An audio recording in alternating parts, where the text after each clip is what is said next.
The fifth instalment of the ANZ Championship is only a few days away, and we are set for the tightest competition in the history of the ANZ Championship. We can't wait to get it started. Hello and welcome to the official video podcast of the ANZ Championship. This is Centre Pass. I am Dan Ryan, and a very special co-host joins me this year, none other than netball legend Charelle McMahon. Charelle, welcome aboard. Great to have you a part of the program this year. Thanks, Dan. Great to be here. Well, lots to talk about today. Sharelle, of course, round one of the ANZ Championship kicks off this weekend, but we thought we might catch up with you first. And obviously, a big congratulations from the entire netball community and obviously Australian sporting community too on the announcement of your pregnancy. Yes, thank you. It's all very exciting, actually. Obviously, with my Achilles injury last year, I've been going through a fairly strong rehab process to get myself back from that, and that's all gone really well. But now I'm kind of going on a different journey with my husband. So it'll be our first child, so starting a family, and we're very much looking forward to it. No, I've kind of been lucky. I haven't been that sick or been. I've just kind of gone okay through it yet. So far, so it's all okay. And when are we expecting this baby, Sharelle? In August, which is kind of good timing at the end of the season, so I'll make it through to watch the finals. Excellent, very good. I suppose we need to ask too about the Achilles injury. Of course, you ruptured your Achilles in May last year.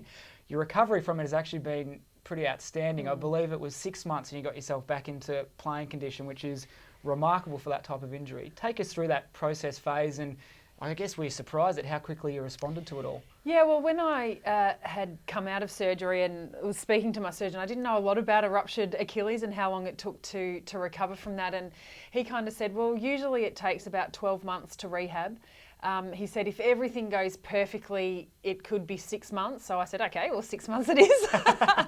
And luckily for me, things did go quite well. And, I had, as I said, a great surgeon, really fantastic support around the club in terms of my rehab and doing the right thing and kind of knowing the right exercises to do and when to push and when to back off, which is quite important when you're rehabbing something like that. So, I was really lucky to have that. And, I was back out on court at 6 months and pretty much, playing full court matches by about 7 months. So, it was a nice smooth recovery, which was lovely. And now you just kick it back on the couch, waiting for the newborn. Good work, Sharelle. That's right. Tough year for you last year, having to sit on the sideline and obviously watch the Vixens towards the end of the ANZ Champs season, but also the Diamonds at the World Champs. That had been planned for you to be the swan song, I guess, but it didn't turn out that way. What was it like for you, I guess, having to watch all that and still be a part of it, but in a different aspect? Yeah, it was tough, to be honest, particularly, I guess, early on with the Vixens. We'd started off the season reasonably well last year and, we were kind of just starting to build and find our feet. And in fact,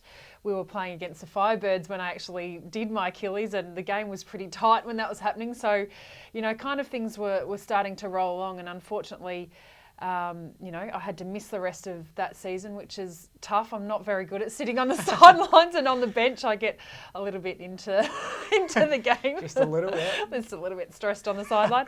And you're right. You mentioned the World Champs, and it was really disappointing. It was about 3 months out from the World Champs, and it's going to be my fourth that I was going to, and something that I'd kind of looked forward to basically my whole career. I'd kind of set my sights on that. So to have to sit out of that was really tough. But I was lucky enough to go along to Singapore and, do some commentary for a radio station and be there. I couldn't speak really. I wasn't doing very good commentary at the end of the match, but just a scream fest, really. Just a scream fest like everyone else. I mean, what an amazing rivalry we've got between Australia and New Zealand, and we saw it again in Singapore. And fortunately this year, unlike Delhi, the Australians are on top this time, which was, from my perspective, very exciting. Absolutely. I guess the big question the netball fans want to know is, will you be back out on the court after you have your first child? What are you thinking? Well, I'm thinking at the moment that I would like to be, and particularly because things didn't go to plan last year with an injury, and kind of, I don't really like the idea of the last memory of me playing or my on-court time being carried off by my captain, Bianca Chatfield, not in celebration. Being carried off maybe by her in celebration would be okay. But, So I still have some hopes to get back, but I also know that having a baby can kind of change your perspective on life a little, so I'm told. So I'm kind of just leaving the door open and seeing what happens rather than trying to make a decision now. Well, for the time being, we're rapt to have you a part of the show, and I look Thank forward you. to seeing your belly get closer to the desk each week, Sharelle. It should be Yes, great. Probably will, thanks. Time to talk some pre-season form now. A couple of weeks ago, we had the official pre-season tournament in Tauranga in New Zealand in the Bay of Plenty. Sharelle, all 10 teams competed there for the first time since 2008 in a pre-season comp. Really interesting results. Let's take a look now at how the teams placed after the weekend of competition. Sharelle, here's the standings after the weekend. The Firebirds finished on top, the Vixens second, the Magic and Mystics rounded out the top four, and the Fever there in fifth place. It was the Central Pulse in sixth, followed by the Adelaide Thunderbirds, the New South Wales Swifts, the Canterbury Tactics in ninth, and the Southern Steel from New Zealand there in 10th place. Pre-season, Sharelle's always a tough one to judge. Of course, all teams are trying to blood new combinations, get their young kids out there and get them having a taste of that standard. Hard to judge exactly how the teams are going to go in this season, but a reasonable indication based on those standings. Yeah, I think so, and you're right. I think a lot of the teams use the pre-season tournament as a chance to try out new combinations, and it was a fairly full-on weekend too. A lot of games in a short period of time, so we saw a lot of players changing it up, and a lot of the teams kind of using those different combinations. Not surprisingly, the Firebirds went through undefeated and took out the final in the end quite easily over the Vixens.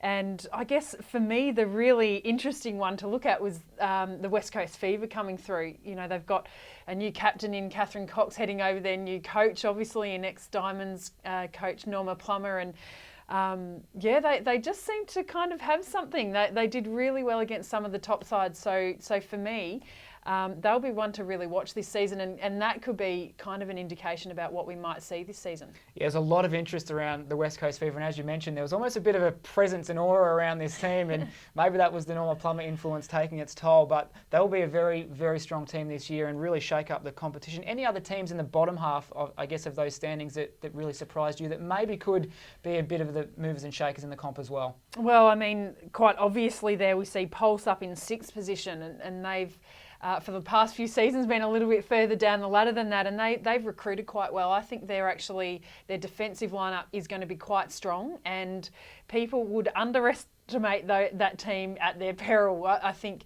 you know, going over to New Zealand for the Australian teams to play against a Pulse, you know, could be a really challenging thing this year. And they could line up quite well against some of the other New Zealand sides and cause some problems for them in their top four lineup. So, it'd be interesting to see how they go. Really well-balanced competition this year. Probably a legitimate 6 teams that could potentially win the title. So places in the top 4 are going to be very hard to come by. There's no doubt about that. Time now to preview round 1 of the ANZ Championship. It's been a very long off-season for all of the teams, but this is how they will line up for the opening round of the competition. All the action kicks off on Saturday afternoon as the Adelaide Thunderbirds host the New South Wales Swifts. Sunday afternoon netball will see the defending champs, the Queensland Firebirds, take on the Melbourne Vixens. The Northern Mystics of New Zealand will take on the Central Pulse. That should be a great game. The Southern Steel will host the Waikato Bay of Plenty Magic on Monday night. And rounding out the opening round will be the West Coast Fever hosting the Canterbury Tactics in Perth. Sharelle, the opening game of the season, Saturday afternoon, the Thunderbirds against the New South Wales Swifts. Both teams have had quite a few changes, but the Swifts have probably had more changes than most of the Australian teams. They definitely have, and really traditional rivals, Adelaide and Sydney coming up against each other, which will be fantastic to see. And I think that the losses that the Swifts have had might just be a little bit tough for them to cover, particularly early in the season and particularly in their attacking end. They're coming up against a Thunderbirds lineup which has been really bolstered in their defensive end. They've lost some plays in their attack end, so it might take some time for them to adjust to that. So it's still going to be a really tight game because both teams have some really fantastic athletes right across the court. An interesting talking point that will continue throughout this year will be that of Catherine Cox. She's of course been a long-serving member of the New South Wales Swifts. She was told in no uncertain terms that she wasn't required under new coach Lisa Behag, so she was forced to find a new club, moved over to West Coast Fever. Cox is described as a bit of a kick in the guts. What was your perception on that, knowing that you've played with Catherine for a long time, not only as a teammate, but you've also been in leadership group with Catherine. So what do you think of a loss it's going to be for this Swifts team this year, not having Coxie there? Yeah, it was a really interesting one actually to see it kind of all play out, and for Catherine, who's been a part of that Swifts lineup for a long time now, she's not just a great player on the court and a really great presence and focal point for an attacking lineup, but as you mentioned, her leadership skills are fantastic too, and the way she kind of gets the team together and gets them going can be great too off the court. So certainly a big loss for them with Coxie going out of that lineup. For the Adelaide Thunderbirds, Nat Von Berto will play her first game of elite netball since the World Championship final. Rebecca Bully will come up against her old team, the New South Wales Swifts. So some interesting talking points in that opening game of the season. We now move our attention to an all-New Zealand clash over in Auckland, the Northern Mystics up against the Central Pulse. Sharelle, the Mystics are the #1 ranked New Zealand team, the first time in the history that they've achieved that feat last year, being the runners-up. But a big task against the Central Pulse, who as we've mentioned, recruited well and could be a bit of a thorn in the side of most teams. Definitely. I watched the Mystics obviously last year in the grand final, and save for just a few minutes of that game where things went a bit awry for them, it was a really tough game against the Firebirds. So not only have they got kind of a good couple of seasons behind them, they've kept their core group together really well. They've also added to it someone like Jade Clark coming into that lineup, who we see a lot with the English national side, is a real terrier out there, and I just can't wait to see that combination with George out on court. They will be fierce. And really, really tough to kind of get through, and Charlotte Kite, a really great kind of young defender coming through, added into that lineup too, will really strengthen that. And I think it's going to be tough for the Pulse this week. I think, as I mentioned before, that they've recruited really well, but I think the Mystics are, they're my #1 team for this year. I think that they're going to be very, very tough to beat. Yeah, there's no doubt both the Mystics and the Pulse are stronger than what they were last year. So for the Mystics, a bit of an ominous sign to the rest of the competition. So we look forward to see how they go in their opening hit-out. We move our attention to the Southern Steel hosting the Waikato Bay of Plenty Magic. The Magic go into this season as the #2 ranked New Zealand team for the first time. They've held that honour as #1 for a long, long time. So a different headspace for this side. They've been bolstered by the inclusion of Liana de Bruin, who is one of the best defenders in the world, no doubt. She's going to pair up with Casey Williams, of course, coming back from an ankle injury. That back line is pretty fierce, particularly when you add Laura Langman out the front of it. Absolutely, and we look at Magic, and they have been the #1 team in New Zealand for so many years, and it's just interesting how there's so much change of players going on in both the Australian teams and the New Zealand sides. They're kind of everyone moving around and reshuffling, and I think it's possibly evened things out a little bit. So for the Magic, it'll be tough, I guess, to continue being really up the top like they have for so many years. But I think that reconnection of De Bruin and Williams coming back together, that they are a tough defensive combination out there, and they'll do some great things. And of course, with Irene van Dijk up the other end, we haven't really mentioned her much, right. But continues to just amaze with the athleticism and strength that she brings to that lineup. So yeah, the Steel probably. Yeah, it'll be interesting to see how they go. They've got their co-coaches this year, something that we really haven't seen in the ANZ Championship before. So that for me is going to be a really interesting thing to see how that kind of plays out for them. Yeah, a couple of interesting points with that one too. The Magic have said they're only going to travel with 10 players and 1 coach, so no assistant coaches on board. So an interesting way to operate a team that way. Also an interesting point for the Southern Steel will be how Donna Wilkins returns from the birth of her second child. She basically gave birth in January, and she's been easing her way back in, but expect her to be out there and as competitive as ever on Monday night when they take to the court. So that should be outstanding. Another one on Monday night will be the West Coast Fever hosting the Canterbury Tactics. As we mentioned, Norma Plummer is over at the Fever. Catherine Cox is there. There's a great excitement about this team.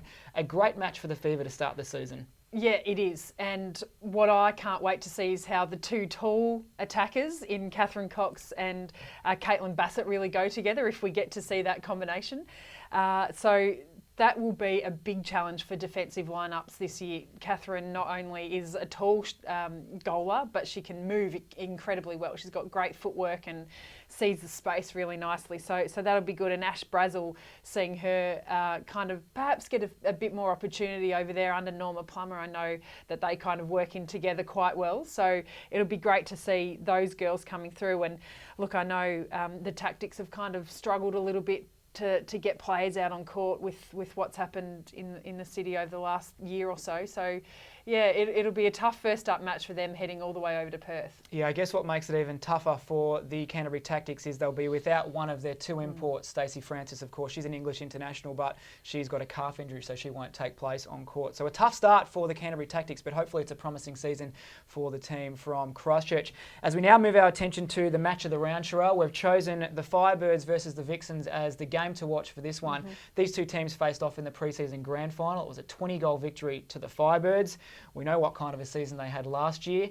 A different mentality this year for the Firebirds because they now are the hunted team. We know Coach Rosalie Jenke has said that's not the case, but when you go through undefeated, there's no doubt about it, you are the team to beat. So they're going to have to deal with that. A lot of pressure. They're trying to protect a winning record.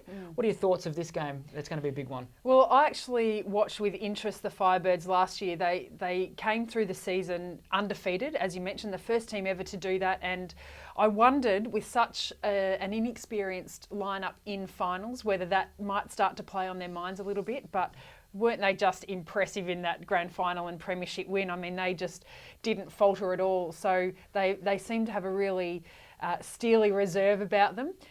Very different mindset though, coming off a premiership. We've seen three other teams do it, Australian teams do it, and bomb out almost every single one of them.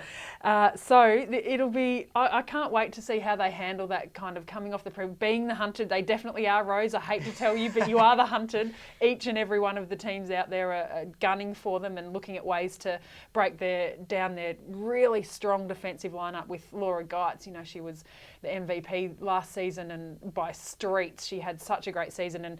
And then of course there's Romelda. Not to mention the strength that they have right through the court. So yeah, they are definitely going to be hunted down. The Vixens, on the other hand, obviously a few changes in their lineup as well, and what's really going to be interesting for me with the Vixens to watch is how they work their defensive lineup, because they've got a number of really strong players there. And we've seen each of those players come out into the wing defence position, which is a little bit unusual for them. Yeah, it'd be interesting. Obviously, a lot of speculation around in the off-season as to what Julie Corletto was going to do with the Vixens, but all three players have spent a lot of time at wing defence, so we can probably expect a pretty versatile and adaptable backline there for the Vixens. So an interesting game for the Vixens first up as they face off against the defending champion. Sharelle, time now to get your tips for round one. We're going to have a weekly competition.